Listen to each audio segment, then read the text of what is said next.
Hello दोस्तों, की हाल चाल थोड़े सारे दा एक काफ़ी तो स्वागत है मेरी एक नई वीडियो। सो गाइस, जैसा कि इस वीडियो के थंबनेल पे आप देख के आए होंगे, इस वीडियो में हम क्या बात करेंगे कि नॉर्मल सीएससी और सीएससी ऑनर्स में क्या फ़र्क है, कौन सी सीएससी लेनी चाहिए, है ना। तो ये वीडियो का वेट बहुत ज़्यादा लोगों का था, बहुत ज़्यादा बच्चे मुझे पूछते हैं कि है ना कि कौन सी ऑनर्स करनी चाहिए या नॉर्मल सीएससी ले, कौन सी बेटर है, किस में क्या होगा, अगर ऑनर्स लेंगे उसमें क्या फ़ायदा होगा। तो यही सब बातें इस वीडियो के एंड तक आपको जानने को मिल जाएंगी। मैंने खुद की है सीएससी, किस में विद स्पेशलाइजेशन मैंने सीएससी ऑनर्स की है आईओटी के साथ, internet of things, CSC with internet of things की है। तो मैं आपको अपने एक्सपीरियंस से बताऊंगा कि नॉर्मल सीएससी या सीएससी ऑनर्स से क्या फ़र्क है क्या नहीं। लेकिन उसके लिए आपको वीडियो एंड तक देखनी पड़ेगी, पूरी आपको एग्जाम्पल देके पीपीटी के थ्रू, वेबसाइट के थ्रू, सारा कुछ फैक्ट एंड फिगर के साथ आपको समझाऊंगा कि हाँ कुछ फ़र्क है या नहीं, आपको क्या चूज़ करनी चाहिए या क्यों चूज़ करनी चाहिए। तो सबसे पहले तो अगर चैनल पे नए हो तो चैनल को सब्सक्राइब कर दो, ताकि ऐसी नई नई वीडियोस आपको जानने को मिलती रहे। और अगर आपको इस चंडीगढ़ यूनिवर्सिटी के बारे में कुछ भी जानना है तो ऑलरेडी मैं कम से कम 100 से 110 वीडियोस बना चुका हूँ चंडीगढ़ यूनिवर्सिटी के ऊपर, जिसमें कि मैंने हर चीज़ कवर की है चंडीगढ़ यूनिवर्सिटी के बारे में। एक जो भी आपको चीज़ जाननी होगी वो अगर आप मेरे चैनल के ऊपर सर्च करेंगे आपको मिल जाएगी। फिर भी कोई ऐसा टॉपिक है जो आपको जैसे लग रहा है जैसे ये टॉपिक था, ये मैंने कवर नहीं किया होता, तो इसको मैं अभी कवर कर रहा हूँ। तो ऐसी नई नई वीडियोज़ के लिए चैनल को सब्सक्राइब करके रख लो और फिर फटाफट आ जाओ मेरे कंप्यूटर स्क्रीन के ऊपर, ताकि मैं आपको समझा सकूँ कि सीएससी वर्सेस सीएससी ऑनर्स में क्या फ़र्क है और क्या अच्छा रहेगा आपके लिए। जैसा कि अभी आप अपनी कंप्यूटर स्क्रीन के ऊपर देख पा रहे हैं कि मैं आपको बताऊंगा सीएससी वर्सेस नॉर्मल सीएससी। सबसे पहले तो अब सीयू में बहुत प्रकार की सीएससी ऑफर की जा रही है ना। पहले सिर्फ यार एक ही ट्रेंड था कि नॉर्मल एक कंप्यूटर साइंस इंजीनियरिंग हुआ करती थी, लेकिन अभी टाइम के साथ जो सीएससी में है उसकी सीएससी की ब्रांचेस बहुत ज़्यादा होगी, क्योंकि सीएससी की डिमांड सबसे ज़्यादा होगी।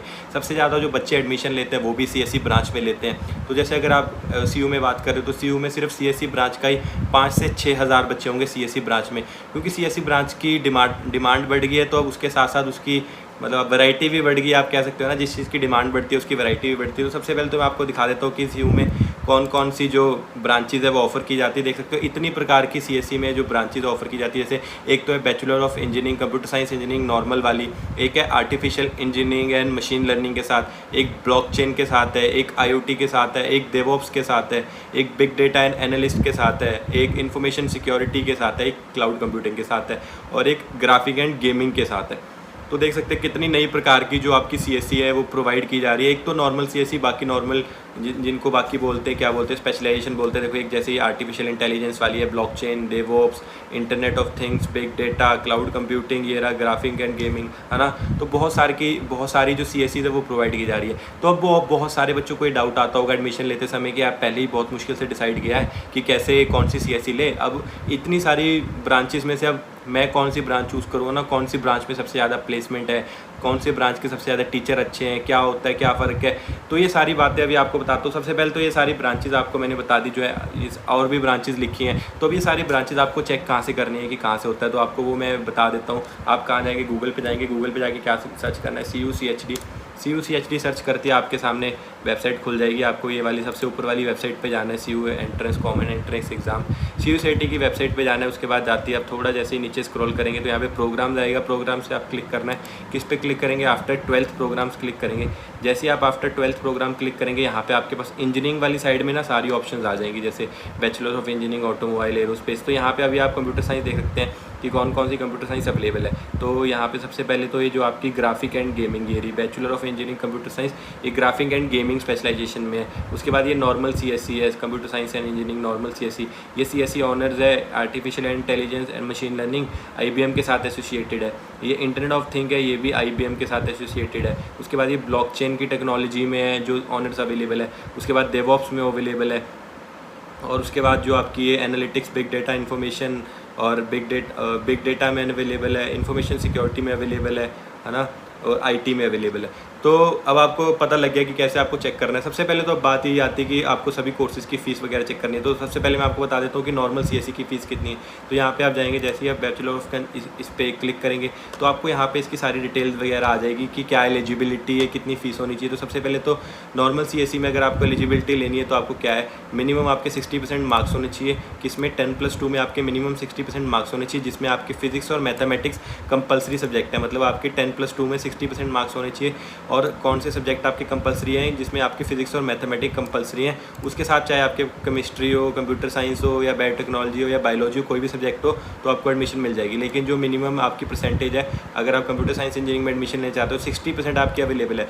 अगर आपकी 59% भी है तो आपको CSE में एडमिशन नहीं मिलेगी।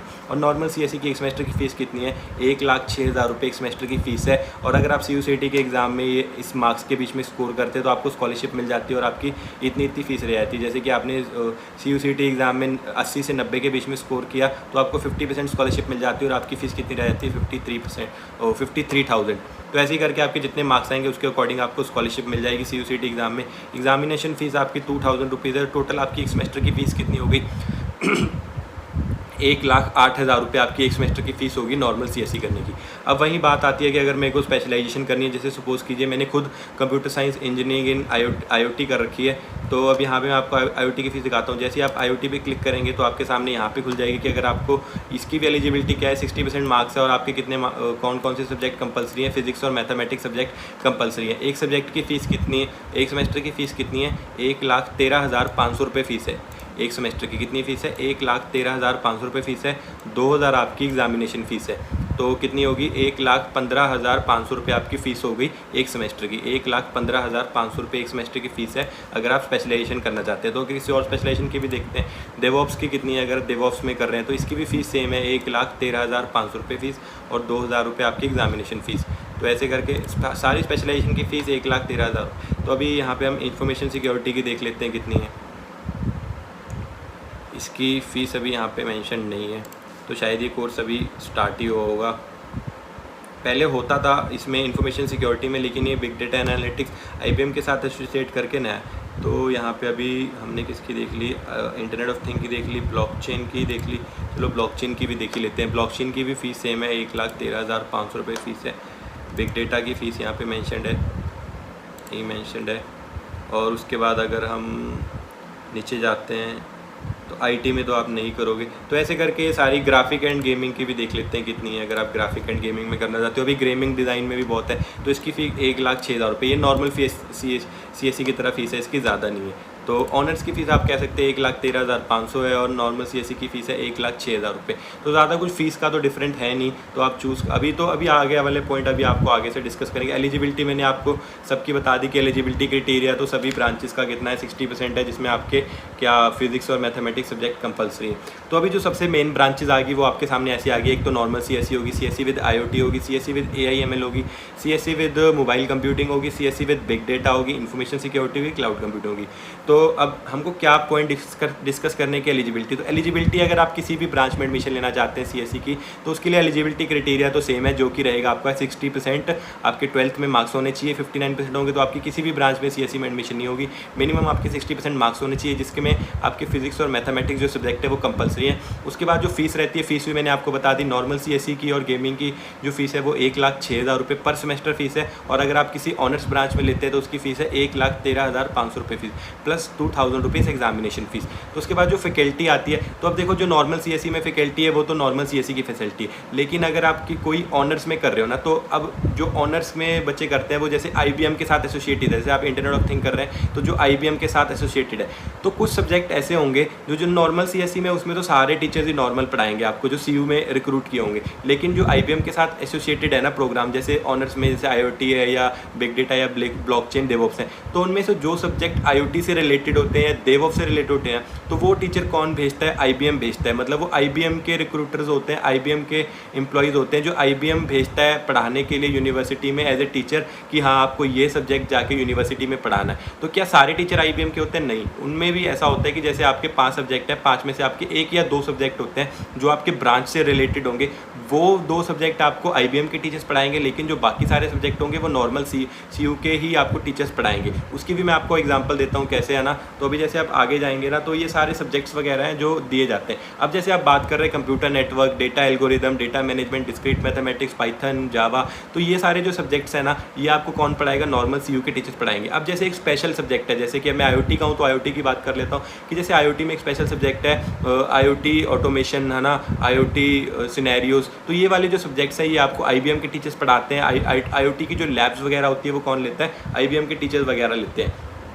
तो ये फ़र्क होता है कि फैकल्टी में। तो फैकल्टी क्या वो वाली जो IBM की फैकल्टी होती है वो बहुत ज़्यादा एक्स्ट्राऑर्डिनरी होती है? नहीं, फैकल्टी में यार कोई डिफरेंस नहीं होता, मतलब बस हाँ थोड़ा सा वो स्किल्ड ज़्यादा होता है क्योंकि उनके पास इंडस्ट्री एक्सपीरियंस होता है। जैसे हमारे कॉलेज में जो टीचर्स वगैरह पढ़ाते हैं वो सिर्फ पढ़ाने के पर्पज़ से आए होते हैं, उनके पास शायद बहुत कम टीचर्स ऐसे होते हैं जिनके पास इंडस्ट्री का एक्सपीरियंस वगैरह हो। लेकिन जो IBM के टीचर्स आते हैं वो कॉर्पोरेट में काम कर रहे होते हैं, उनके पास इंडस्ट्री एक्सपीरियंस होता है, उनके पास प्रैक्टिकल एक्सपीरियंस होता है, प्रैक्टिकल नॉलेज होता है। तो हाँ उनके पास थोड़ा सा एक्स्ट्रा नॉलेज होता है जो वो आप में ट्रांसफर करते हैं, जो आपको शायद नॉर्मल CSE में नहीं मिलता। तो अब अगली बात आती है सिलेबस क्या रहता है। सिलेबस देखो यार, वैसे तो जो 90% सिलेबस है वो नॉर्मल CSE का और सभी CSE ऑनर्स ब्रांचेस का या आप कोई भी ब्रांच पढ़ रहे हैं उनमें सेम रहेगा। तो जैसे ये वाले सब्जेक्ट्स जो मैंने लिखे हैं ना, digital electronics, engineering graphic, computer programming, mathematics, engineering laboratory, computer network, data structure, DBMS है ना, ये पाइथन, आर्टिफिशियल, ये computer organization design, operating systems, programming, Java, cloud computer, तो ये वाले जो सारे सब्जेक्ट्स हैं ना ये आपके सारे सब में कॉमन रहेंगे। तो मतलब जो 90% आपका सिलेबस है वो नॉर्मल CSE हो चाहे ऑनर्स CSE हो सब में सेम रहेगा। सिलेबस का कोई फ़र्क नहीं है, जो नॉर्मल CSE के बच्चे को पढ़ाया जाएगा वही ऑनर्स में पढ़ाया जाएगा। बस क्या होता है जो 10% सिलेबस बचता है, मतलब हर सेमेस्टर में 1 या 2 सब्जेक्ट जो आपके कोर्स का रिलेटेड, जैसे आप IoT कर रहे हैं तो IoT से रिलेटेड 2 सब्जेक्ट आपको दिए जाएंगे, 1 फालतू के सब्जेक्ट हटा के। जैसे नॉर्मल CSE में इन्वायरमेंटल स्टडीज़ पढ़ाया जा रहा है एक सेमेस्टर में, है ना, यहाँ पे शायद आपको दिखाता हूँ कुछ मेंशन होगा अगर ऐसा कोई सब्जेक्ट, हाँ तो वो मैंने रिमूव कर दिए थे। तो अगर जैसे आप सपोज करिए सेमेस्टर 1 में आपको सेमेस्टर 3 में, वैसे सेमेस्टर 1 और सेमेस्टर 2 तो सबका ही कॉमन होगा,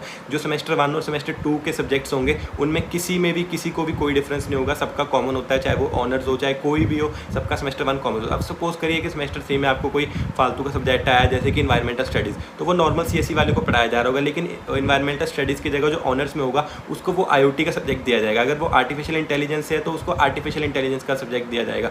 तो वो फालतू के सब्जेक्ट हटा के थोड़े बहुत हर सेमेस्टर में जो हमारे कोर्स का सब्जेक्ट है वो डाल दिए जाते हैं, जिससे कि हमको नॉलेज एक्स्ट्रा मिल जाती है ना। तो अभी उसके कोई बेनिफिट्स होते हैं, तो सबसे पहले तो मैं आपको क्लियर कर दूं कि अगर आप नॉर्मल CSE ले रहे हैं, CSE ऑनर्स ले रहे हैं, तो उसमें आपको प्लेसमेंट में कोई भी ज़्यादा बेनिफिट नहीं होगा, मुश्किल से 1-2% का फ़र्क होगा। जैसे अभी आपको खुद ही पता है कि मैंने CSE IoT कर रखी थी, तो जब मैंने प्लेसमेंट दिया तो मुझे कुछ फ़र्क पड़ा नहीं पड़ा, है ना, कि किसी ने भी नहीं कहा कि CSE IoT का बच्चा चाहिए या CSE AI का बच्चा चाहिए, ऐसा कुछ भी नहीं है।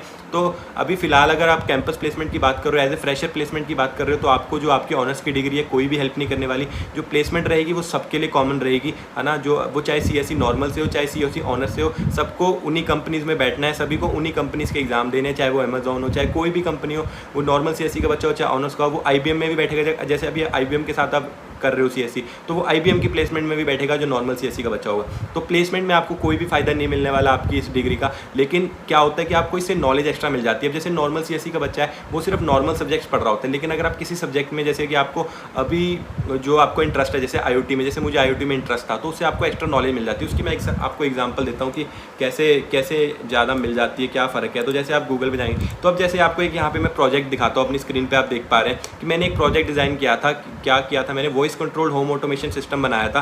तो जैसे कि देखो मैंने वॉइस पे कमांड दी और वहाँ पे लाइट्स ऑन होगी तो ऐसी लाइट्स ऑन ऑफ होगी, अभी मैं ऑफ की कमांड दूंगा तो ऐसी लाइट ऑफ हो जाएगी। तो ये जो नॉलेज थी ये मैंने प्रोजेक्ट बनाया था अपने सेकंड ईयर में, है ना, कॉलेज के सेकंड ईयर में बनाया था। तो जो नॉर्मल CSE का बच्चा है शायद ये प्रोजेक्ट नहीं कर पाता। अगर आपको ये वीडियो पूरी देखनी होगी तो इस वीडियो का लिंक दे दूंगा, पूरी देख सकते हैं। इसमें मैंने एक्सप्लेन किया, पूरा 26 मिनट की वीडियो है जिसमें मैंने पूरा एक्सप्लेन किया कि कैसे आप ये प्रोजेक्ट बना सकते हैं। तो अब जो ये नॉलेज थी सेकंड ईयर में नॉर्मल CSE के बच्चे के पास नहीं थी, लेकिन मेरे पास थी। क्यों थी? क्योंकि हमको एज ए सब्जेक्ट्स पढ़ाया जा रहा, तो हम क्या कर रहे थे, इसको ज़्यादा एक्सप्लोर कर रहे थे। तो अब ये हमारी ह्यूमन नेचर है कि जब हमको कोई चीज़ पढ़ाई जाती है ना एज ए कोर्स में, तो हम थोड़ा बहुत एक्स्ट्रा एक्सप्लोर कर लेते हैं, और जो हमको टीचर्स वगैरह बताते हैं तो ऐसे करते करते नॉलेज जुड़ती रहती है। लेकिन नॉर्मल CSE में ऐसा कोई सब्जेक्ट नहीं था, तो उनको इतना इंटरेस्ट नहीं था, तो उन्होंने ज़्यादा एक्सप्लोर नहीं किया, तो उनके पास ये नॉलेज नहीं थी। तो हाँ, बेनिफिट होता है कि आपकी नॉलेज बढ़ जाती है, लेकिन प्लेसमेंट में कोई भी हेल्प नहीं होगी। नॉलेज आपकी बढ़ जाएगी, उस चीज़ में आप ज़्यादा एक्सप्लोर कर सकते हो। हाँ, लेकिन अगर जैसे 5-6 साल बाद आप बात कर रहे हो, जैसे कि आप जब इंडस्ट्री में काम करने लग जाओगे, और अगर ऐसी कोई जॉब अपॉर्चुनिटी होगी जहाँ पे लिखा होगी हाँ IoT इंजीनियर रिक्वायर्ड है यहाँ पे, या इसमें IoT की स्किल्स रिक्वायर्ड है ना, ऐसा कुछ, वो भी आपको एग्जांपल देता हूँ कि कौन कौन सी ऐसी स्किल्स वगैरह आप देख सकते हैं कि जहाँ पे IoT का, है ना, स्कोप हो सकता है। तो आप यहाँ पे जैसे सर्च करेंगे IoT फ्रॉम CU, तो जैसे ही आप सर्च करेंगे आपके सामने वेबसाइट खुल जाएगी ऐसा ना, तो आप कोई भी कोर्स सर्च कर सकते हैं, जैसे कि AIML फ्रॉम CU, तो आपके सामने सब कुछ खुल जाएगा। तो यहाँ पे नीचे आपको आपके दे रखे हैं कि जॉब प्रोफाइल्स आपके लिए IoT के लिए क्या हो सकते हैं। एज ए फ्रेशर आपको इन जॉब प्रोफाइल्स पे कोई भी रिक्रूट नहीं करेगा, क्योंकि ये बहुत हाई प्रोविजन जॉब प्रोफाइल है। जैसे भी कहीं पे अगर रिक्वायरमेंट होगी IoT इंजीनियर को, तो वहाँ पे मेरे को प्रेफरेंस मिलेगी। अगर कहीं पे रिक्वायर होगी IoT ऐप डेवलपर को, मेरे को प्रेफरेंस मिलेगी। क्यों? क्योंकि मैंने CSE ऑनर्स कर रखी है IoT में, तो मैं स्किल्ड हूँ, मेरे पास डिग्री है, मेरे पास एक सर्टिफिकेशन है बताने के लिए कि मैं नॉर्मल CSE वाले से ज़्यादा नॉलेजेबल हूँ। और ये बात सच भी है, जैसे मैंने अभी आपको दिखाया भी कि हाँ मैंने प्रोजेक्ट बनाया, तो नॉर्मल CSE वालों ने ऐसे प्रोजेक्ट्स नहीं किए होंगे। तो ये दिखाने के लिए मेरे पास एक एक्स्ट्रा पॉइंट मिल जाता है कि हाँ मैं ज़्यादा स्किल्ड हूँ, मुझे ज़्यादा आता है। तो सिटीज़न जैसे अभी IoT scientist, IoT system IoT developer, health care, तो इन सब जो जैसे जो जॉब प्रोफाइल्स है ना जिनमें IoT की रिक्वायरमेंट होगी, तो वहाँ पे मुझे प्रेफरेंस मिल जाएगी, लेकिन एज ए फ्रेशर नहीं मिलेगी। फ्रेशर में नॉर्मल CSE का बच्चा और आपकी डिग्री बिल्कुल सेम है, लेकिन 4 से 5 साल बाद जब आप एक्सपीरियंस कंपनी में काम कर लेते हैं, तो वहाँ पे जाके आपको इन जो अपनी डिग्री का फ़ायदा मिलेगा, लेकिन इनिशियल स्टेज पे आपको बिल्कुल भी फ़ायदा नहीं मिलेगा। प्लेसमेंट सबकी सेम होगी। जैसे अभी आपको एग्जांपल देता हूँ, लास्ट ईयर जिस बैच में मैं पास आउट हूँ, उस बैच का जो हाईएस्ट पैकेज गया है वो कितना गया? 36 लाख का गया। अक्रेजियम नाम की कंपनी था जिसने 36 लाख का पैकेज ऑफर किया। उसमें 3 बच्चे सिलेक्ट हुए। तब वो 3 बच्चे कौन कौन सी ब्रांच के थे? एक बच्चा था जो नॉर्मल CSE ब्रांच से था। नॉर्मल CSE के बच्चे ने 36 लाख का पैकेज एक्रेजियम में क्रैक किया। उसका मैंने ऑलरेडी इंटरव्यू भी ले रखा है, पॉडकास्ट मेरे चैनल पर अवेलेबल है, तो वो जाके भी देख सकते हो। राघव उसका नाम है, जिसने उसने सब कुछ बताया। उसके बाद एक मेरी क्लास का बच्चा था CSE IoT से, जिसने 36 लाख का पैकेज क्रैक किया, है ना। तो लेकिन उसमें IoT का कोई रोल था नहीं था, वो सिर्फ एक ड्राइव थी जिसमें IoT का कोई रोल नहीं था। और एक IBM का बच्चा था जिसने इंफॉर्मेशन सिक्योरिटी से कर रखी थी, तो उसको IBM सिक्योरिटी की वजह से मेरे लिए नहीं, ऐसा कुछ नहीं था। वो सिर्फ उनकी डिग्री मैटर करी कि उन्होंने कंप्यूटर साइंस इंजीनियरिंग कर रखी है, किस ब्रांच में की है वो कुछ मैटर नहीं किया, है ना। तो यहाँ पे अभी आपको जैसे अभी आप इंटरनेट ऑफ थिंग्स पर आ रहे हैं, उसमें आपको क्या क्या एक्स्ट्रा पढ़ाया जाएगा, है ना। इंडस्ट्रियल IoT, ये कुछ सब्जेक्ट्स आप कह सकते हैं कि 8 सेमेस्टर में आपको ये सब्जेक्ट, जैसे एक सेमेस्टर में आपको एक्स्ट्रा सब्जेक्ट क्या है, इंडस्ट्रियल IoT आया, एक में IoT एनर्जी, OLAPS मॉडल। तो ये सारे जो सब्जेक्ट्स हैं ना वो आपको नॉर्मल CSE में नहीं पढ़ाए जाएंगे। नॉर्मल CSE में सिर्फ जो बेसिक जर्नल स्ट्रक्चर है, जर्नल सब्जेक्ट्स हैं जो पढ़ाने पड़ते हैं, वही पढ़ाए जाएंगे। तो ऐसे ही करके अगर आप AIML में जाते हो तो AIML के ऊपर ऐसे ही सब्जेक्ट्स होंगे जो आपको एक्स्ट्रा पढ़ाए जाएंगे, एक्स्ट्रा नॉलेज मिलेगी। तो अब बात आती है कि मुझे कौन सी ब्रांच चूज़ करनी चाहिए, नॉर्मल CSE चूज़ करूँ या चूज़ करूँ। तो देखो यार, फीस का तो ज़्यादा कुछ फ़र्क नहीं है, लेकिन अगर आपका बजट तंग है ना, तो आप नॉर्मल CSE करें। नॉर्मल CSE करके अगर आप कोई भी ब्रांच में इंटरेस्टेड हो, आप एक्स्ट्रा कोर्सेज वगैरह करके उस ब्रांच में एक्सप्लोर कर सकते हैं और उस ब्रांच की सर्टिफिकेशन वगैरह कर सकते हैं। लेकिन अगर आप लेजी, आप सोचते हैं कि मैं सर्टिफिकेशन वगैरह एक्स्ट्रा नहीं कर सकता, तो अब हाँ किसी भी ब्रांच में, जैसे आपको IIT में इंटरेस्ट है, AIML में इंटरेस्ट है, तो वो ब्रांच स्पेशलाइजेशन चूज़ करके पढ़ सकते हैं, जिससे कि आपको ऑटोमेटिकली एटलीस्ट कॉलेज पास करने के लिए वो सब्जेक्ट्स पढ़ने पड़ेंगे, जिससे आपकी ऑटोमेटिकली नॉलेज बढ़ जाएगी। आपको पता भी नहीं लगेगा कि आप AIML में मतलब इतनी नॉलेज आपको एक्स्ट्रा हो गई है दूसरे स्टूडेंट से। हाँ, तो आप ले सकते हैं वो वाला कोर्स। तो लेकिन मैं आपको क्लियरली बता रहा हूँ, प्लेसमेंट में कोई फ़ायदा नहीं मिलेगा। अगर आपका बजट तंग है तो आप नॉर्मल CSE ले लें, अगर आपका बजट है तो CSE ऑनर्स लेके अपने पसंद का सब्जेक्ट ले लें। फिर बात आती है कि अब मैं कौन सा सब्जेक्ट लूँ। चाहे आप बात करो IoT की, चाहे बात करो AIML की, चाहे बात करो DevOps की, चाहे बात करो ब्लॉकचेन की, ये चारों पांचों जितनी टेक्नोलॉजी है ना, सारी A1 टेक्नोलॉजीज है, ट्रेंडिंग टेक्नोलॉजी है। इनमें से कोई भी ऐसी टेक्नोलॉजी नहीं है जो ऊपर है या नीचे।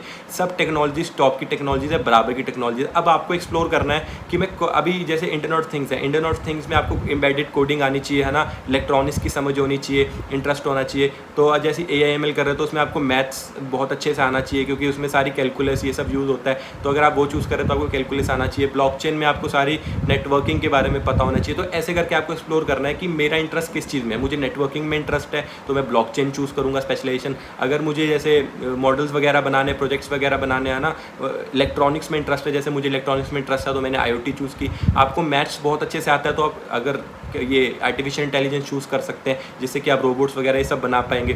तो ऐसा सब होता है कि आपको अब यहाँ पे कोई भी आपको हेल्प नहीं कर सकता कि कौन सी ब्रांच में चूज़ करूँ। CSE ऑनर्स या CSE सब बराबर है, प्लेसमेंट में सब बराबर है। 4-5 साल तक आपको कुछ काम नहीं आने वाला, सब बराबर रहेगा। तो यहाँ पे ऐसा तो कोई डाउट है ही नहीं कि कौन सी ब्रांच चूज़ करने से मुझे ज़्यादा फायदा मिलेगा। पढ़ाई में भी कुछ ज़्यादा फर्क नहीं है, 90% सिलेबस सेम है। जो 10% का डिफरेंस है वो नॉर्मल CSE वाला खुद भी ला सकता है। ज़रूरी नहीं है कि उसको वो IBM के टीचर्स ही पढ़ाएंगे तो ही वो ऐसा आएगा, ऐसा कुछ भी नहीं है ना। फैकल्टी भी सेम है सारी, फैकल्टी में भी ज़्यादा कुछ डिफरेंस नहीं है। पूरी 99% फैकल्टी भी सेम है, उतनी लेवल का आपको पढ़ाएंगे, उतना ही वो अपना एफर्ट देंगे। तो मैंने आपको ऑलरेडी सारा कुछ बता दिया। तो अब अपने इंटरेस्ट के ऊपर आप चूज़ कर सकते हैं कि आपको किस चीज़ में इंटरेस्ट है। IoT में, AML में रिसर्च करिए कि IoT में क्या क्या पढ़ना पड़ेगा, है ना, कौन कौन सी चीज़ें रिक्वायर्ड पड़ती हैं, AIML में कौन कौन से सब्जेक्ट्स एक्स्ट्रा आएंगे, क्या क्या रिक्वायर्ड पड़ता है। तो ये सब बातें डिसाइड करके अपने अपने इंटरेस्ट के अकॉर्डिंग आप चूज़ कर सकते हैं कि मुझे किस ब्रांच में सीएससी करनी है। तो आई होप इस वीडियो से आपको हेल्प मिली और आपको पता लग गया हो आपका डिसीजन कि आपको कौन सी ब्रांच चूज़ करनी है, क्या चूज़ करना है। तो आई होप आपको वीडियो से हेल्प मिली होगी। वीडियो से हेल्प मिली हो तो वीडियो को लाइक शेयर एंड सब्सक्राइब कर देना। मिलते हैं ऐसे के लिए किसी वीडियो में, तब तक के लिए बाय बाय। कोई डाउट्स वगैरह हो तो नीचे कमेंट्स में पूछ सकते हो।